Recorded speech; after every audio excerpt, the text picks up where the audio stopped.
আজ আমি চলে এসেছি 7 নম্বর গিরিশ এভিনিউ রোডে বলরাম মন্দিরে। আপনাদেরকে শোনাবো এই বলরাম ভবনটা কিভাবে বলরাম মন্দিরে পরিণত হলো, আর রামকৃষ্ণদেব মঠ ও মিশনের প্রত্যেকটি শিষ্য বা ভক্তদের এই পবিত্র স্থান হচ্ছে পবিত্র তীর্থভূমি। আপনাদেরকে সম্পূর্ণ জানাবো। প্রথমেই বলি এখানে আসবেন কি করে। এটা হচ্ছে শ্যামবাজার পাঁচমাথা মোড়। এই পাঁচমাথা মোড় থেকে আপনাদেরকে যেতে হবে বাটা অবধি। এই যে দেখতে পাচ্ছেন সামনেই বাটা, আর এর ঠিক অপোজিটেই অটো আছে। এই অটো ধরে কোথায় যাব সেটা আপনাদেরকে জানাচ্ছি। চলুন আগে অটো ধরে নিই।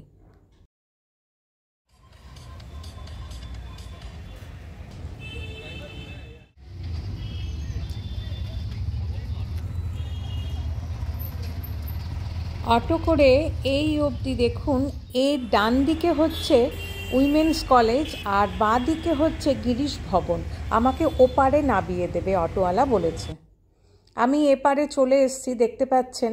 এবারে গিরিশ ভবন যেদিকে বললাম ওই দিকে চলুন আপনাদেরকে দেখাচ্ছি।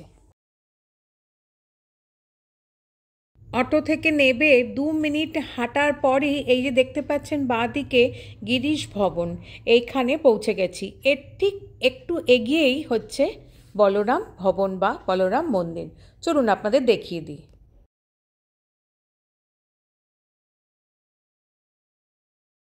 পৌঁছে গেছি একদম বলরাম ভবনের সামনে। আর যেই ভবনকে শ্রীরামকৃষ্ণদেব বলতেন আমাদের বাগবাজারের কেল্লা বা কলকাতার বৈঠকখানা।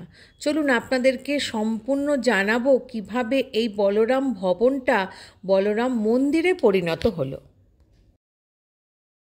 আচ্ছা, ঢুকেই ডান দিকে এরকম জুতো রাখার র্যাক আছে, এখানে জুতো খুলে আপনাদেরকে ভেতরে প্রবেশ করতে হবে। আচ্ছা, ভেতরে প্রবেশ করে ডান দিকে হচ্ছে মেডিটেশন রুম আর বাঁ দিকে হয়েছে সেলস কাউন্টার। এখান থেকে আপনারা জিনিসপত্র, নানা রকম জিনিসপত্র কিনতে পারেন। তার আগে চলুন ভবনটিকে ভালোভাবে আপনাদের দর্শন করিয়ে দিই। আচ্ছা, সামনেই রয়েছে খুব সুন্দর একটা বড় উঠোন এবং তার মাঝখানে রয়েছে একটা সুন্দর আলপনা দেওয়া। আর দেখুন পুরো ভবনটি দুটো করে পিলার দেওয়া, নিচেও রয়েছে এবং ওপরেও রয়েছে।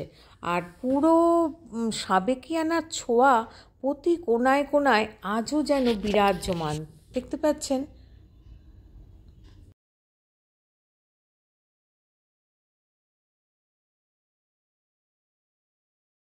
আচ্ছা, এই সিঁড়ি দিয়ে ওপরে উঠলেই ডান দিকে হচ্ছে মেডিটেশন রুম, আপনাদের দেখাচ্ছি। আর একটু এগিয়ে ডান দিকে হচ্ছে অফিস রুম। আপনাদের কোনো কিছু জিজ্ঞাসা থাকলে এখানে মহারাজের কাছে এসে জিজ্ঞাসা করতে পারেন।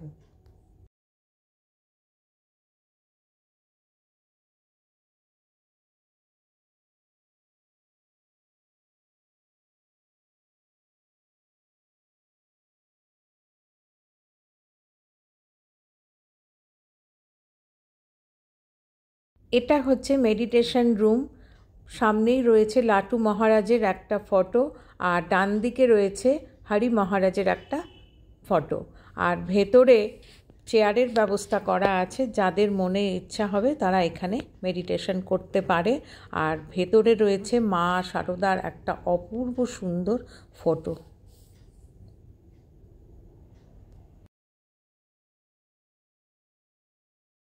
অপোজিটের সিঁড়ি দিয়ে এটা হচ্ছে বিক্রয় কেন্দ্র বা সেলস কাউন্টার, যেখানে আপনারা মা শারদা, রামকৃষ্ণদেব, স্বামী বিবেকানন্দ সব্বার ফটোও পাবেন। ধূপকাঠি থেকে আরম্ভ করে ঘি, সব কিছু আপনারা এখানে কিনতে পারবেন। ঘি, মধু, বই, সব কিছু।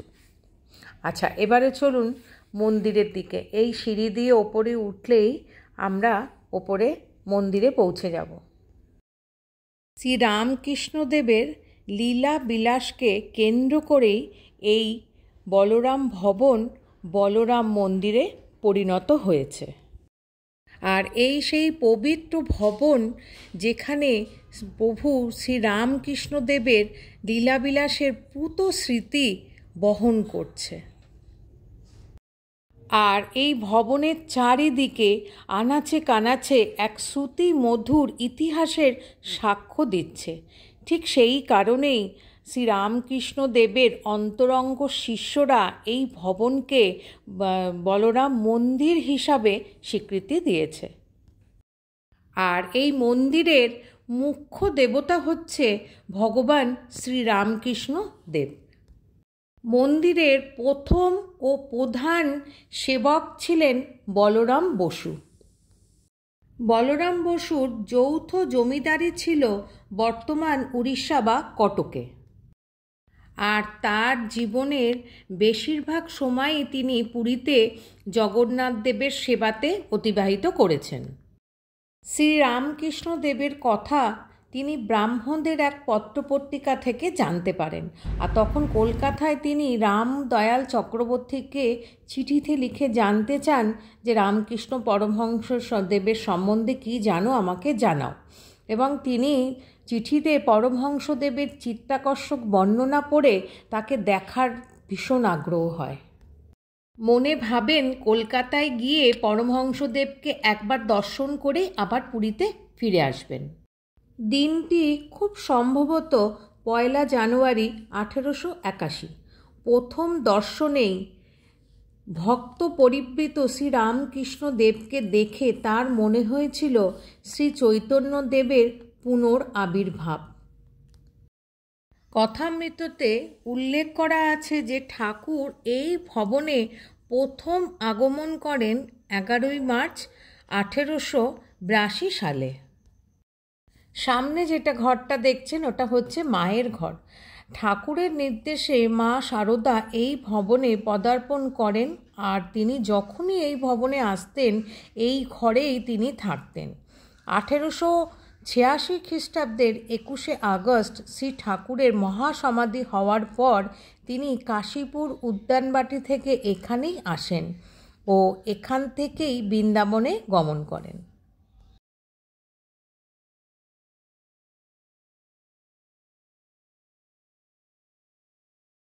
মায়ের ঘরের পাশেই রয়েছে জগন্নাথ বলরাম সুভদ্রার একটা ফটো। মূল যে মূর্তিটা প্রতিষ্ঠা করা ছিল সেটা এখন উড়িষ্যার কোটরে রয়েছে।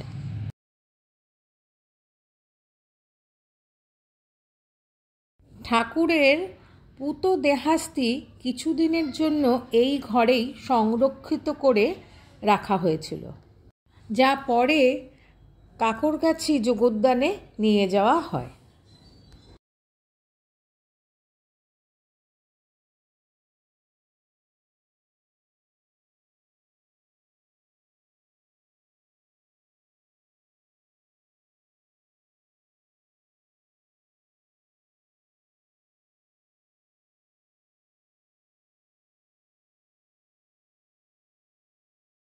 চলুন এবার আপনাদেরকে বলরাম মন্দিরের মিউজিয়াম দর্শন করাই।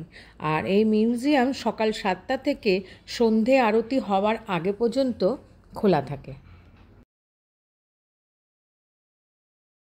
দেখুন এখানে উল্টো রথে ঠাকুর রথ টানছে এবং ঠাকুরের বালগোপাল রূপ ধারণ সম্পূর্ণ জিনিসগুলোই ফটোর মাধ্যমে ফুটিয়ে তোলা হয়েছে এই মিউজিয়ামেতে, দেখতে পাচ্ছেন।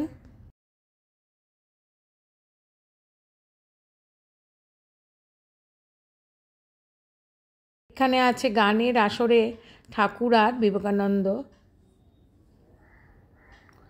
আর গানের আসরে শ্রীরামকৃষ্ণের ভাব সমাধি।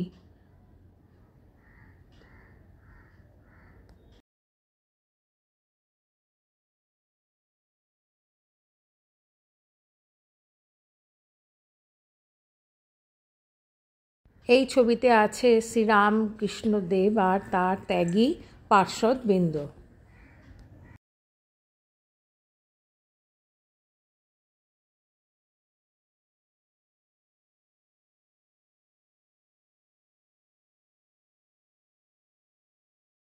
এখানে বলরাম ভবনের ছাদে মা শারদার দিব্য দর্শন দেখতে পাচ্ছেন।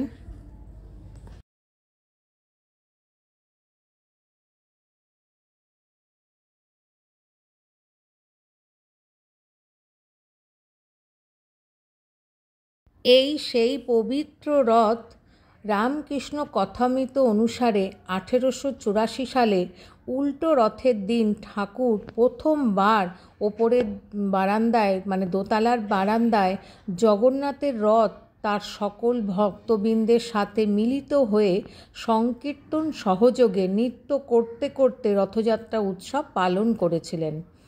দেখতে পাচ্ছেন?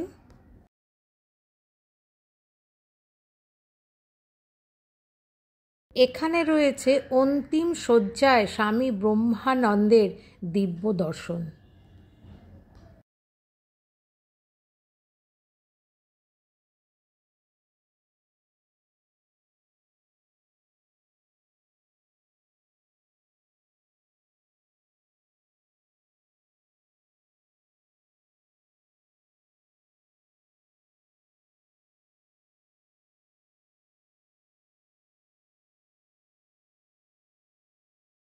স্বামী প্রেমানন্দ ও স্বামী ব্রহ্মানন্দ ও বলরাম বসু শ্রীরামকৃষ্ণের পার্ষদদের এই তিনজনের তিরোধান ঘটে এই পূর্ণ ভবনে।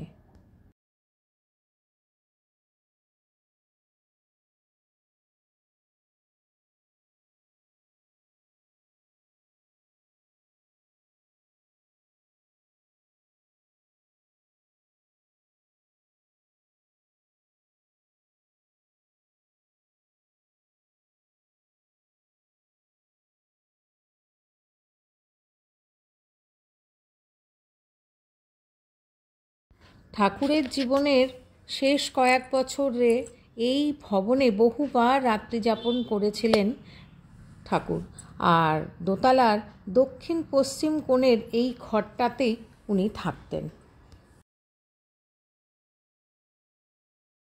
1897 খ্রিস্টাব্দের 1 মে ঠাকুরের গৃহভক্ত আর সন্ন্যাসীদের নিয়ে একটি সভায় স্বামী বিবেকানন্দ এই ঘরে রামকৃষ্ণ মিশন অ্যাসোসিয়েশন বা রামকৃষ্ণ মিশনের প্রতিষ্ঠা করেন, আর তার নিয়ম কানুনের বিধিবদ্ধ করা হয় 5 মে।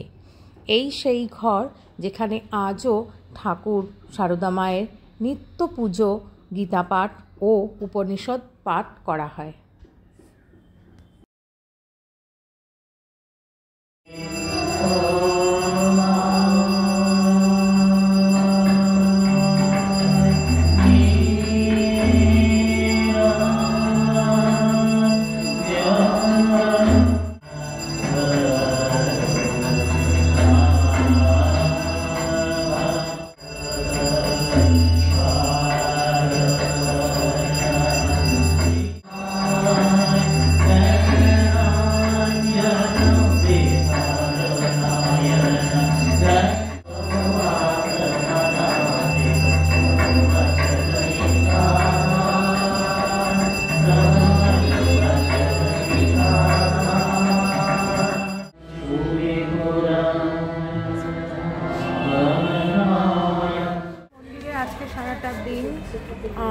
ভীষণ ভালোভাবে কাটলো। মায়ের দর্শন, ঠাকুরের দর্শন এবং স্বামীজির দর্শন করলাম।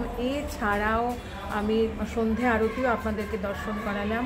আর এখানে বলে রাখি, এখানে কোনো ভোগের ব্যবস্থা নেই, তবে হ্যাঁ এখানে দীক্ষা নিতে গেলে তার ব্যবস্থা আছে। এখানে এসে আগে অফিস রুমে আপনার নাম আর ফোন নাম্বার দিয়ে দেবেন, এরাই আপনাকে কন্ট্যাক্ট করে নেবে। তবে হ্যাঁ এই বইগুলো যদি আপনারা পড়ে আসেন কিনে রামকৃষ্ণ মঠের যে কোনো শাখা থেকে আপনারা এই বইগুলো পাবেন, বুঝতে পারছেন? এবং যে কোনো শাখা থেকে আপনারা এগুলো যদি পড়ে আসেন তাহলে কিন্তু আপনাদের খুব উপকার হবে এবং এখানে দীক্ষা নিতে পারবেন।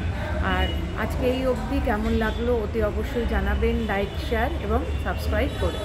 Thanks for your time.